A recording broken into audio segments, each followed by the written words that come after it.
kita akan awali hari ini dengan doa disertai dengan renungan BKSN. Ambil sikap doa yang baik. Mari kita bersatu dalam doa. Dalam nama Bapa dan Putra dan Roh Kudus. Amin. Pembacaan diambil dari Injil Lukas bab 5 ayat 1 sampai dengan 11. Pada suatu kali Yesus berdiri di pantai Danau Genesaret. Sedang orang banyak mengerumuni dia hendak mendengarkan firman Allah. Ia melihat dua perahu di tepi pantai. Nelayan-nelayannya telah turun dan sedang membasuh jalannya.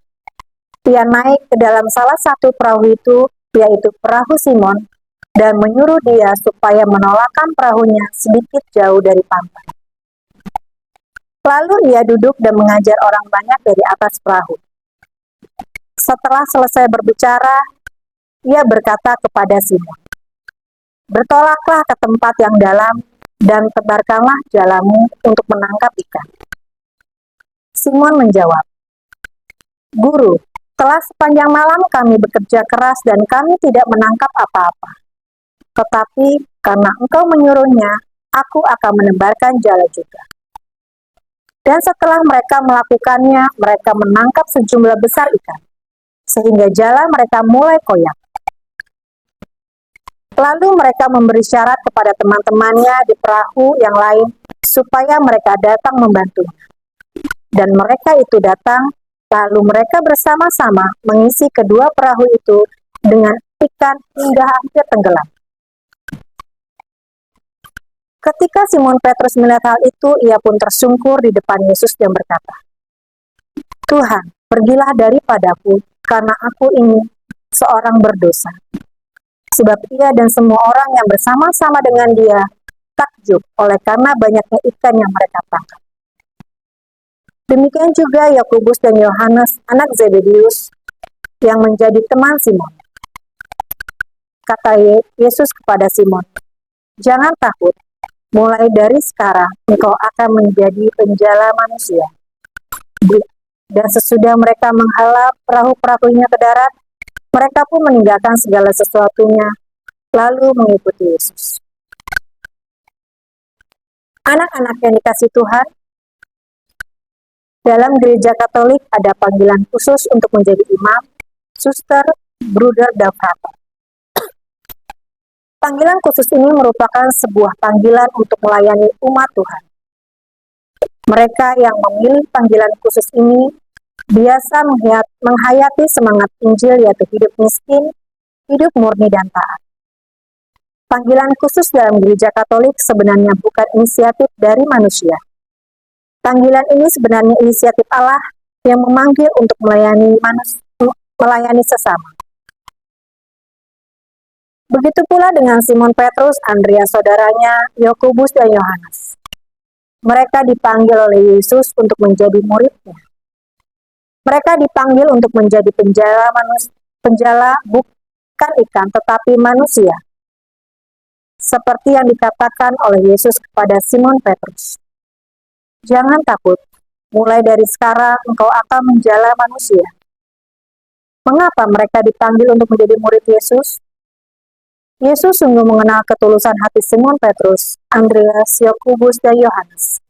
Yesus tidak memandang latar belakang pekerjaan Simon Petrus dan teman-temannya. Yesus percaya mereka akan menjadi murid-Nya yang tangguh. Panggilan untuk menjadi imam, suster, bruder, dan frater merupakan panggilan yang sulit dipahami oleh manusia.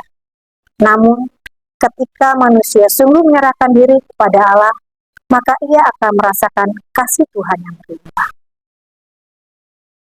Marilah kita berdoa bersama-sama. Ya Bapa yang Maha Baik, Yesus Putra-Mu telah memanggil para murid-Nya untuk mewartakan kerajaan Allah. Yesus pun telah memanggil para imam, bruder, suster, dan frater untuk mewartakan kabar sukacita. Bantulah kami juga ya Bapa, agar dapat menanggapi panggilan Yesus untuk melayani sesama sesuai dengan panggilan kami masing-masing. Demi Kristus dan pengantara kami. Amin.